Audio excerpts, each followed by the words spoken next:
போன்னு வந்துட்டு பண்ற வேலை இருக்குது பாருங்க. எந்த நேரம் இதுலதான் உட்கார்ந்துருக்கிறான். அது உடஞ்சே போயிருப்போம். அந்த மாதிரி வச்சு பேசினார். காரணத்தோட பேசினா பரவாயில்ல.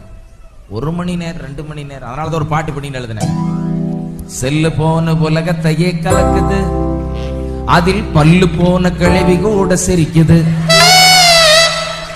ஹலோ, செல்லு போன உலகத்தையே கலக்குது, அதில் பல்லு போன கிழவி கூட சிரிக்குது. உள்ள போனா உலகமே தான் தெரியுது, அட உள்ள போனா உலகமே தான் தெரியுது.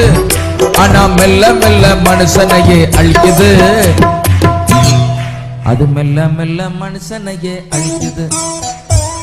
வித்தானுக்கு ஒரு 5-6 வருஷத்துக்கு முன்னாடி ரிலையன்ஸ் செல்லு போன் வாங்கலையோ, செல்லு போன் 300 ரூபாய் 200 ரூபாய். ஆமே தேவ பிள்ளையே, ஆண்டவரோடு பேசும் நேரத்தை ஒதுக்கு. எவ்வளவு நேரம் கிடைச்சாலும் என்ன செய்யணும்?